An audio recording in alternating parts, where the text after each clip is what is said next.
రామ్ గారు నిర్వహిస్తున్న happy money visualisation 2.0 లో మీరు జాయిన్ అవ్వాలనుకుంటున్నారా? కింద నెంబర్లని సంప్రదించండి. నమస్కారం రచిత గారు. నమస్తే సిరి.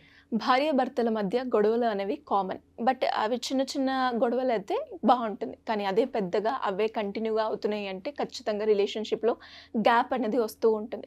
కానీ ఎప్పుడైతే ఒకవేళ మనం గొడవ పడ్డప్పుడు కొందరికి ఎలా రియాక్ట్ అవ్వాలి, దాన్ని పెంచుకుంటూ వెళ్తూ ఉంటారే కానీ దాన్ని రెడ్యూస్ చేయడానికి, అక్కడే సార్ట్అవుట్ చేయడానికి మాత్రం ఎవరూ ఆలోచించరు. ట్రై చేస్తూ ఉంటారు కానీ సొల్యూషన్ మాత్రం వాళ్ళకు ఉండదు. కాబట్టి గొడవ అయినప్పుడు ఎలా రియాక్ట్ అవుతే ఆ గొడవ అక్కడి వరకు సార్ట్అవుట్ అవుతుంది అంటారు మేడం? సో ఇది వరకు కూడా మనం ఇది యాక్చువల్లీ ఇట్లాంటి వీడియోస్ చేశాము. బట్ మీరు అన్నట్టు ఒక్కొక్క వీడియో కొంతమంది మిస్ అవుతారేమో అన్నట్టు మళ్ళీ అంటే చాలా ఉంటాయి టెక్నిక్స్ చాలా ఉంటాయి. మీరు ఆ రోజు నన్ను అడిగారు మీరేం చేస్తారు అని కూడా అడిగారు. So but anyways coming to నాకు ఇంకా కొన్ని కూడా అనిపించాయి. అవి ఎట్లా అంటే చాలా చిన్న గొడవలు ఇలాంటి చిన్న సరసమైన థింగ్స్ తోటి చాలా సరిదిద్దుకుంటే ఇంకా ప్రేమ ఆప్యాయతలు పెరగటం అయితే జరుగుతుంది. సో చాలామంది చెప్తుంటారు అసలు గొడవలు లేవు అంటే కనుక వాళ్ళది అసలు సంసారమే కాదు, వాళ్ళకి ఒకరి మీద ఒకరికి ప్రేమ ఉన్నట్టే కాదు, గొడవలు ఉండాలి, గొడవలు ఉంటేనే ప్రేమ ఉన్నట్టు అని ఒక మూవీ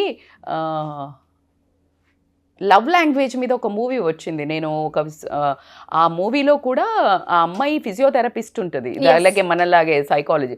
అయితే ఆ అమ్మాయికి ఫస్ట్ గొడవ కాకముందు ఏం చేస్తుందంటే ఆల్రెడీ గొడవలు చాలా తన దగ్గరకు వస్తూ ఉంటాయి కదా. సో షీ నోస్ ఎక్కడ ట్రిగ్గర్ అవుతుంది ఆయనకి, ఎక్కడ అవుతుంది. సో అనకముందే ఆ సర్లే నేను చేసేస్తా, ఆ సర్లే నేను ఉంటా అని ఎంబటే అంటే లైక్ షిల్ ఇమ్మీడియట్లీ సరెండర్ అండ్ అక్కడ ప్యాసిఫై చేస్తున్నాడు. ఇంకా హస్బెండ్కి ఏమో బోర్ అయిపోతుంది.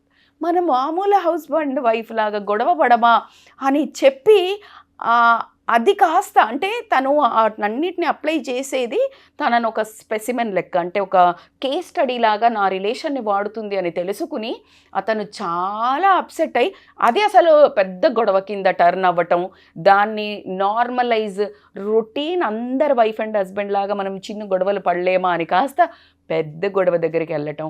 బట్ దాన్ని కూడా రియలైజ్ అయ్యి మళ్ళీ వాపస్ వెళ్ళటం. బ్యూటిఫుల్ మూవీ అండి. నాకు పేరు గుర్తు రావట్లేదు, బట్ ఐ రియల్లీ విష్ ఈ వీడియో చూసేవాళ్ళు ప్రతి ఒక్కళ్ళ మూవీ చూడండి అని అయితే నేను చెప్తాను. So coming to the point, మనకు లేనిది కావాలనుకోవడం, ఉన్నదాన్ని విలువ చేయకపోవడం వచ్చే నష్టాలంతా గొడవలు, ఎక్స్పెక్టేషన్స్. సో అవి సరే గొడవలు ఏదో కారణాల వల్ల వచ్చాయిలేండి. మీరు ఆ గొడవలు కూడా కమెంట్లో ఇదిగో మాకు ఎందుకు ఊరికే వస్తుంది, ఈ గొడవలు వచ్చిన వాళ్ళు ఎలాగాని కూడా పెట్టండి, అప్పుడు చేస్తాము. బట్ గొడవలు అయితే కామన్, సర్వసాధారణం. సో దాంట్లో మనకి గొడవ వచ్చినప్పుడు నేను చెప్పేవి మీరు పెద్ద గొడవలు కాకముందు తీసుకోవాల్సినవి. చిన్న చిన్న గొడవలు అయినప్పుడు ఆ చిన్న గొడవల కోసం అంటే బేబీ స్టెప్స్లో జరుగుతుంటాయి. ఇవే ముదిరి పెద్దగా అయిపోయి చిలికి గానివాననై మన జీవితాన్ని మొత్తం స్మాష్. మీకే తెలీదు ఎప్పుడు భూకంపం వచ్చి ఎప్పుడు మన జీవితం ఆగమైందో. సో ఏంటి అంటే ఏదైనా గొడవ అవుతుంది కామన్. అయినప్పుడు 2 రకాల కన్ఫ్యూజన్ ఉంది చాలామందికి. అప్పటికప్పుడు సార్ట్అవుట్ చేసుకోవాలి, నైట్ కల్లా సార్ట్అవుట్ చేసుకుని బెడ్కి వెళ్ళాలి అనేది కొంతమంది ఫిలాసఫీ. సో నేను చెప్పే దాంట్లో మీకు ఆ ఒక్క వేరియేషన్, ఆ చిన్న బ్యాలెన్స్ తెలియాలి అంటున్నాను. ఆ గొడవ ఎలాంటిది? ఇప్పుడు ఇమీడియట్గా నువ్వు చెప్పు నువ్వు ఎందుకు అట్లా చేసావు అట్లా మీద పడితే ఆ టైంలో ఇమీడియట్గా ఏమవుతుంది, ఫైర్ అవుతుంది. సో నువ్వేం చేయాలా, కట్టెను బయటకు గుంజాలా, అంటే మంట కొంచెం చల్లబడింది అవునా, ఆ చల్లబడిన తర్వాత నువ్వు గిన్నె పెట్టినా కానీ ఉడుకుతుందా? ఉడకదు. సో ఫస్ట్ ఫైర్ ఎలిమెంట్ అనేది తగ్గించాలి. ఆ ఫైర్ ఎలిమెంట్ తగ్గించడానికి ఏమవుతుంది, నేను చెప్పే పక్కకి కట్టె తీయమన్నాను అంటే ఫ్లేమ్ తగ్గించడం. ఇప్పుడు కట్టెల పొయ్యిలు లేవులు కాబట్టి సిమ్ చేయాలా. ఆ సిమ్ అంటే ఏంటి, గ్యాప్ తీసుకోవాలా. ఇది గ్యాప్ ఎట్లా తీసుకోవాలా, ఇప్పుడు నువ్వు అనగానే ఇంకొక మాట అంటే ఇంకొక మాట పెరుగుతుంది. అది ఖచ్చితంగా ఎట్లా అనుకుంటారంటే సిరి, ఆ గొడవ అయినప్పుడు అసలు వీళ్ళిద్దరూ మనం రోజు కలుసుకొని ఇలా ఒకళ్ళు ఒళ్ళు ఒకళ్ళు పడుకోనో లేకపోతే ఒకళ్ళు ఇట్లా హగ్ చేసుకోనో ఒకళ్ళు ఫిజికల్ రిలేషన్ ఉండి ఒకళ్ళు వీళ్ళు సంసారం చేసిన వాళ్ళేనా అనా బందిపోటు దొంగల్లాగా అసలు నువ్వెంత నేను నిన్నెంచుతా నువ్వు నన్నెంచ. The foolishness. అది ఎంత పోతుందంటే మనిషిలో గాయాలు చేస్తుంది. నీకు ఈ గొడవ ముగిసిపోతుందేమో, కానీ మెమరీలో మాత్రం మార్కు పడుతుంది. మార్కు పడకుండా ఉండాలి గొడవ. ఆ గొడవ వాళ్ళకి అసలు ఎందుకు గొడవ పట్టానబ్బా నేను అని ఆలోచించే అంత చిన్నగా ఉన్నప్పుడే దాన్ని ఆ గ్యాప్ తీసుకొని you should know when you should move back. ఆ స్పేస్ ఇచ్చిన తర్వాత ఏమవుతుందంటే దెన్ మీరు అన్నట్టు ఈ గొడవ డిస్కషన్ లేకుండా, గొడవ డిస్కషన్ అప్పుడు క్లియర్ చేసుకోవద్దు. ఒక 3-4 డేస్ మంచి మూడ్లో ఉండి దాన్ని స్లోగా పాదరసంలాగా తెలియకుండా మళ్ళీ ఆ టాపిక్ని తీసుకొచ్చే ఒక తెలివి ఇద్దరు పార్ట్నర్లో ఒకరికి ఉండటం ఎంతైనా అవసరము. ఇంకొకరు ఎవరైనా నువ్వు మొన్న అట్లా చేసా పోన్లేరా అని ఆపగలిగేంత కంట్రోలు రిలేషన్ మీద ఒక పార్ట్నర్కి ఎట్టి పరిస్థితుల్లో ఉండాలి. నువ్వెంత చేసావు నేనెంత చేశాను అంటే వేస్ట్. ఇంకా రిలేషన్లో అది అది ఎప్పటికీ మళ్ళీ హీల్ అవ్వదు, అది కంటిన్యూస్ రిపీట్ అవుతుంది. సో నైట్ కల్లా సెకండ్ ఏంటి, ఇప్పుడు నేను చెప్పబోయేది ఏంటంటే ఒక మంచి ఫిజికల్ టచ్, హోల్డింగ్ హ్యాండ్. నువ్వు ఏం ఆడాడకు గొడవకు, బట్ నువ్వు హోల్డ్ చేసేటప్పుడు హ్యాండ్ నువ్వు దగ్గరికి తీసుకునేటప్పుడు ఎవరైతే మిస్టేక్ తెలియకుండా చేసినా మెచ్యూరిటీ ఉన్నవాళ్ళు దట్స్ ఓకే. నువ్వు పట్టుకునే ఒక పట్టులో నువ్వు షేక్ హ్యాండ్లో you can really reveal so many things. ఊరికే ఇవ్వడం హాయ్ నిన్ను కలిస్తే మస్తు మంచిగా అనిపించింది, రైట్, ఇంకా జాయ్ అనిపించింది, the people do these things. This all what it is connection. ఎలాగా కన్వే చేస్తున్నావు ఎగ్జాక్ట్లీ. నువ్వు కూడా నీ వైఫ్నైనా హస్బెండ్నైనా మీకు ప్రత్యక్షంగానో పరోక్షంగానో మీకు తెలుసు ఎవరు ఇన్స్టిగేటర్, ఎవరు ప్రొవొకేటర్. సో ఎవరి మనస్సాక్షికి వాళ్ళకి తెలుస్తుందా లేదా? ఆ తెలిసినప్పుడు ఏం చేయాలంటే సరే నువ్వు పూర్తిగా సరెండర్ అయ్యి నీ ఈగో తగ్గే లోపల కూడా నువ్వు దాన్ని కంటిన్యూ అవ్వద్దు అనుకుంటే ఏం చేయాలంటే నీ ఫిజికల్ టచ్ తోటి కానివ్వండి, నీ ప్రేమ ఇన్ అనదర్ ఫామ్లో కానీ చూపించడానికి నువ్వు సర్వ ప్రయత్నాలు చేయాల్సిన అవసరం ఉంది. For example let us assume ఒకళ్ళు తప్పు చేశారు కానీ నీకు మెచ్యూరిటీ ఎక్కువ ఉంది. ఈ గొడవ ఇప్పుడు అనవసరం, పిల్లల ముందో లేకపోతే ఫ్యామిలీ ముందో లేకపోతే బయటికి ఏంటిది అనే మెచ్యూరిటీ ఉంది. అదర్ పర్సనే చేసిండు అనుకుందాం, అది వైఫ్ అయినా కానీ హస్బెండ్, మెచ్యూరిటీ ఉంది, నీకు ఈ రిలేషన్ని లాంగ్ టర్మ్ తీసుకెళ్లే ఉద్దేశం ఉంది, అది అంత పెద్ద తప్పు కాదు, క్షమించలేనంత అలాంటిదైనా కూడా తర్వాత దీని మీద మాట్లాడదాం. ఇప్పుడు ఏం చెయ్యాలి, నేను ఉన్నా అని భరోసా ఇస్తా. అది ఎందుకు ట్రిగ్గర్ అయిందో మరి, ఈ బ్యాక్ ఎండ్లో వేరే ఇష్యూస్ ఏమన్నా ఉన్నాయా, వేరే ఫ్రస్ట్రేషన్ నా మీద చూపిస్తుందా, లేదు వేరే ఫ్రస్ట్రేషన్ నా మీద చూపిస్తున్నాడా ఆఫీస్ దగ్గరది, సరేలే నేను తెలుసుకుంటా, ఎందుకు ఏమైంది, you're not fine, what happen, ఇది తిందాం, దిస్ ఈజ్ హౌ. అబ్బా ఎంత బుద్ధిగా చెప్తున్నారు మేడం మీరు, అట్లెక్కడింటారు మేడం అని వేసుకోకండి. ఇప్పుడు మీరు నేనంటున్నా ట్రై చెయ్యండి. మీ స్లో ప్రవర్తన, మీ మంచి ప్రవర్తననే ఇప్పుడు ఖైదీలు మంచి ప్రవర్తన చేస్తే ఏం చేస్తారు, జైల్లో నుంచి రిలీజ్ చేస్తారా లేదా త్వరగా? ఎగ్జాక్ట్లీ, మంచి ప్రవర్తన ఆల్వేజ్ 80 to 90% ఒపీనియన్ చేంజ్ అవ్వటం జరుగుతుంది. సెల్ఫ్ రియలైజేషన్, సెల్ఫ్ రిగ్రీట్ అయ్యేటట్టు కూడా మీరు ప్రవర్తించడం ఎంతైనా better. So physical touch a lot అంటే సరే మేడం నాకు చాలా అలా ఎలా చేస్తారు మేడం, అప్పుడే గొడవ అయింది అప్పుడే ఎలా ముట్టుకుంటారు నా అనే ఇంకో బ్యాచ్ ఉంటుంది. ఇలా ఈజీగా తీసుకెళ్లే బ్యాచ్ కాకుండా అంత కొంతమంది వయసు అంత ఉండలేకపోవచ్చు, అట్లా హస్బెండ్ కూడా అంత రొమాంటిక్గా ఎవడిపోతాడు madam. Then write a letter. ఆ లెటర్ రాసేటప్పుడు కూడా మీరు రాసే విధానం ఎలా ఉండాలి అంటే, నువ్వే తప్పు, నువ్వు ఆ రోజు ఇట్లా చేసినావు, మళ్ళా అన్నిటినీ వెనక మొత్తం చిత్రగుప్తునికి చిట్టా ఎత్తద్దు. ఇప్పుడు ఏం జరిగింది, మీ ఒక మధుర క్షణాలంటే హ్యాపీ మూమెంట్స్ మనం ఇట్లా ఉంటుంటాం కదా, ఎందుకు ఇట్లా ఊరికి అవుతున్నాయి, somehow I'm not liking it, నేనేమైనా మిస్టేక్ చేస్తే సారీ.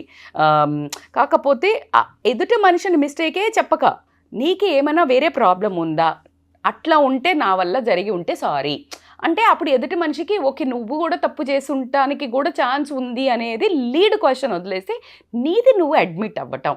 అంతేగాని దాని మీద మళ్ళీ ఇంకా అది లెటర్ చింపి పోయిలేసి మళ్ళీ యుద్ధాలు కత్తులు పట్టుకొని వచ్చేటట్టు లెటర్ ఉండకూడదు.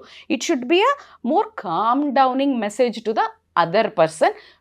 Let's build this, somehow we need to work out అనుకుంటా ఇద్దరము, లెట్స్ గో టు ద కౌన్సిలింగా, లేకపోతే ఇద్దరం కలిసి మూవీకి వెళ్దాం పదా, ఇద్దరం కలిసి మూవీ చూద్దాం. సో అది నువ్వు కన్వే చేసేసాయి, అక్కడే క్లోజ్ అయ్యేటట్టు లెటర్ పుట్టేటండి. Like you heart out your feelings. చక్కగా ఎందుకంటే మనసులో బోల్డ్ ఉంటాయి కక్కాల్సినవి. మనం ఏడ్చుకుంటూ కూడా ఆడవాళ్ళు అయితే మరి మీరు నన్ను అంటుంటే చాలాసార్లు ఎప్పుడన్నా నేను ఎట్లా చేస్తాట ఏడ్చన్న చెప్పని ఏడు అంటారు. సో ఇలాంటివి చాలా ఉంటాయి కక్కాల్సినవి. నేను తిట్టేటప్పుడు కూడా అది కొనాకెళ్ళి తిట్టారు, ముందుకొచ్చి తిట్టు అంటుంటాం. సో ఇలాంటివన్నీ అందరి ఇళ్ళల్లో జరుగుతాయి. So put it on a paper when you will be more clear is it genuine or not voice stupid, అసలు నేనేం ఫీల్ అనేది ఇట్స్ ఓకే అని మీకే అనిపించవచ్చు, లేదు బాగా చెప్పాలనిపించవచ్చు. సో అది రాయండి. ఇవన్నీ చేసిన తర్వాత ఖచ్చితంగా నేను ఇందాక ఫస్ట్లోనే చెప్పా, but still this is the end which I mention. I'll try to. తప్పు చేసిన వాళ్ళు ఈగో అనేది అంటే ద మోస్ట్ వయలెంట్ థింగ్ మన లోపల మన సంసారాన్ని కూలదోయడానికి మేజర్ రోల్ ప్లే చేసేది ఏంటంటే ఈగో. అసలు గొడవ కారణమే అది. రెండో ఛాన్స్ ఇచ్చినప్పుడు ఈగో తగ్గి ఈ రిలేషన్ని, నా పిల్లలను, నా సంసారాన్ని సొసైటీ పరంగా కానివ్వండి, మా ఇద్దరి భార్యాభర్తల పరంగా కానివ్వండి, ఒక మంచి ఉద్దేశంతో పెళ్లి చేసుకున్నాం కాబట్టి సేవ్ చేస్తా అనే ఉద్దేశంతో తగ్గాలి. తగ్గలేదు అనుకుందాం ఈ మనిషి, లేడీ అయినా భార్య అయినా భర్త అయినా, నేను ఎవరి గురించి చెప్పట్లేదు. So second person has to play mature role. మరి ఇందాక చెప్పిన వాళ్ళు ఎక్కడ తగ్గాలో ఎక్కడ నెగ్గాలో తెలిసిన వాడే అని పవన్ కళ్యాణ్ అద్భుతంగా చెప్పాడు. మళ్ళీ ఒకసారి మొన్న ప్రూవ్ కూడా చేశారు.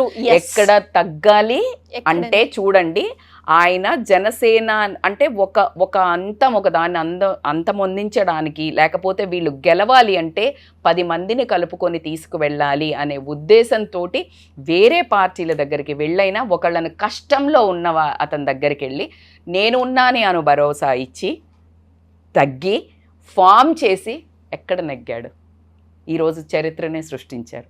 సో అది ఆయన మూవీలో చేశాడు, నిజ జీవితంలో చేశారు. నేను అదే చెప్తున్నా. అలాగే ఫ్యామిలీ అనగానే వచ్చి చిరంజీవి గారి కాళ్ళకి దండం పెట్టడం కానీ, అంటే ఒక ఇద్దరు స్టార్లే బట్ స్టిల్ వచ్చి తల్లికి అందరు దండం పెడతారండి. కానీ ఆ పడడంలో ఎటువంటి అహంకారం కానీ ఎటువంటి అసలు ఏంటండి బాబు, అది ఎన్నిసార్లు చెప్పినా నాకు చూడముచ్చటనే అనే ఒక పండగ లాంటి వాతావరణం అయితే మళ్ళీ ఒకసారి అందరు అన్న తమ్ముల్లో ఒక అమ్మ కొడుకుల్లో ఒక అద్భుతమైన రిలేషన్ని అలా అయితే టచ్ చేశారని మాత్రం చెప్తాను. సో అలాగే మీ యొక్క బంధాలల్లో కూడా అలాగే ఒక అద్భుతమైన ఒక చిన్న అట్లా తగ్గినట్టయితే you will win her or him. అంటే భర్తను కానివ్వండి, భార్యను కానివ్వండి, ఇంకా జయించడం అంటే మామూలు జయించడం అయితే ఉండదు. సో తగ్గండి, ఎందుకంటే మన రిలేషన్ని మనం నెగ్గడం అవుతుందని మాత్రం నేను చెప్తాను. సో గొడవల్ని చాలా శాంతాయుతంగా పీస్ తోటి చేసేయండి. చాలా హ్యాపీగా చేసుకొని ఇలా ఎవరైనా మా వీడియో చూసి నేను చెప్పే టెక్నిక్స్ ఫాలో అవుతున్న వాళ్ళు, ఫాలో అయి ఫలించిన వాళ్ళు, మొన్న ఒకరు రాశారు, మా ఆవిడ అయితే చక్కగా స్మైల్ తోటి నాకు ఇష్టం ఉన్నవి చేసి నాతో గొడవ తగ్గించేసుకుంటుంది, నా కోపాన్ని తగ్గిస్తాను, భలే స్వీట్గా రాశారు వాళ్ళు. ఆయన I'm so proud of you అలా అర్థం చేసుకున్నందుకు. సో మిగతా వాళ్ళు కూడా ఇది చూసి మీరు పాటించి మనకు కమెంట్ చేస్తే we will do more. So madam, ఇలా ఎవరైనా కూడా రిలేషన్షిప్లో కావచ్చు, ఫ్యామిలీ పరంగా కావచ్చు, చిన్న చిన్న గొడవలు అయితే వస్తూ ఉంటాయి. వాటిని ఎలా ఓవర్కమ్ చేసుకోవాలో తెలియకుండా చాలామంది సఫర్ అయ్యి డైవర్స్ దాకా వెళ్ళిన విషయాలు కూడా మనం మాట్లాడుకోవడం జరిగింది. అలా కాకుండా ముందుగానే ఒక కౌన్సిలింగ్ రూపకంగా ఒక కౌన్సిలింగ్ తీసుకోవాలి, దానికి మీ గైడెన్స్ కావాలి అంటే ఎలా అప్రోచ్ అయ్యే ఛాన్స్ ఉందంటారు? సో బేసికల్లీ సిరి, మనం చాలా వీడియోస్ చేస్తున్నాము, రియల్గా వాళ్ళు ఓపిక్గా టైం, నేను అందుకే మీరు చాలా తక్కువ అడిగితే కూడా నేను అంటాను వాళ్ళకి సొల్యూషన్ ఇవ్వండి, మనం గబగబా చెప్పి ఏమి లాభం అనే ఉద్దేశంతో ఎప్పుడు చెప్తుంటాను. సో నేనేమంటాను, వీడియోస్ చూశాక కూడా మీకు కొన్ని చేజాటినవి ఉంటాయి, ఇంకా స్టిల్ మనం అంత చిన్నగా ఇప్పుడు మీరు చెప్పినంత అల్లవోకగా అంత ఈజీ కాదు మేడం అనే సమస్యలు కూడా ఉండొచ్చు. అలా ఉంటే కనుక they can consult us for online or offline appointments. And one more good news ఏంటంటే వీఆర్ ఆఫ్లైన్ ఒక క్లాస్ తీసుకోవడం జరుగుతోంది. రిలేషన్షిప్ను కానివ్వండి, లైఫ్ను కానీ మాస్టరీ ఎట్లా చేయాలి అంటే ఈ రిలేషన్స్లో వచ్చిన సమస్యలను ఎట్లా హ్యాండిల్ చేయాలనే వర్క్షాప్ త్వరలోనే మనము అనౌన్స్ చేయడం జరుగుతుంది. So they can contact us. Thank you madam. Thank you so much. Thank you so much. Suman టీవీలో మీ పర్సనల్ అండ్ బిజినెస్ ప్రమోషన్స్ కోసం కింది నెంబర్కి కాంటాక్ట్ చేయండి.